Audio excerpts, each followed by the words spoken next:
Այսօր փորձարկելու ենք հայտնի երկու գելերը, ու ես կասեմ, իմ անկեղծ կարծիքը, ուրեմն նախ ուզում եմ ցույց տամ, որ ես մազիկներ ունեմ, այնպես չի, այստեղ տատուաժ ամենակ, չնայած ես ունեմ հին, նաև ոչ այդքան լավ արած միկրոբլեյդինգներ, բայց մազիկներ էլ ունեմ, իմ մազիկները ահա որ բարակ, բայց մեկը այն որ ասենց եթե չֆիքսեմ գելով, այսպես կախվում է, լինում են տխուր հոնքեր։ Դրա համար ֆիքսելը իմ համար փրկություն է։ Հիմա աջ կողմին կսենք նոր փուսին, ձեզ մոտից ստացվում է ձախ կողմին։ Կսենք։ Անկեղծ ասած կսում են այսպես հակառակ մի հատ։ Հետո նոր արդեն ֆիքսում են։ Բայց իմ համար այդքան գելը մի քիչ շատ է լինում, որտեղ այնպես չի, որ ես հոնքերից շատ հարուստ մարդ եմ։ Ինչևէ։ Տեսնենք։ Այսպես։ Սա մեկ, սա փուսիներ։ Հիմա լյուքսիզաժը, հա, մեկ էլ խոսենք ինչու է այսպես լինում։ Տեսեք, ժամանակին սա էլ էր լիժու թափանցիկ։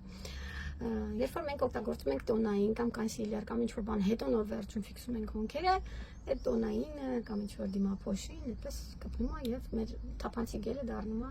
որոշակի գույներով։ Դրա համար, որպեսզի այսպես չլինի, հարկավոր է սկզբում ֆիքսել հոնքերը, նոր հետո անցնել մնացած պրոցեդուրաներին։ Այս դե մեկ-մեկ տեսնում եք, ինչպես տեսնում եք, ես էլ մեկ-մեկ այդպես չեմ արել։ Так։ Առաջին տարբերությունը այն է, որ պուսի չոտկը ավելի տեսակ չոր էր, ավելի հեշտ էր աշխատել այն չոտկով, քան այս մյուսը ասեն շատ փափուկ է, էլի շատ հեշտ է ծառմանում։ Սպասենք չմոռանա ու տեստրայք։ Որ պրոցեսը ավելի արագ լինի, ես հիմա իրենց չվացնեմ։ Սպասենք էլի։ Համա դեռ ետ կողմանը։ Փորձարկենք այս կողմում փոշիներ։ Տեսեք։ Շատ լավ մնացել այս կողմում լյուքսիզաժ։ Երկուսն էլ շատ լավ են մնացել, ոչ մեկ չի խառնվում։ Չգիտեմ։ Հիմա իմացունի արդյոք թանկ վճարել։ Արդեն դուք որոշեք։ Իմ համար երկուսն շատ լավն էին։ Ու այնպես որ լյուքսիզաժը ես բավականին ժամանակ օգտագործում եմ, ինքը միջավորվա մեջ, մեկը այլ ֆիքսված, այսպես մնում է։ Փոշին դեռ առաջ անգամ համել պետք է նայել, տեսնել սպիտակ հետքեր, բանտազբաներ չի մնում, բայց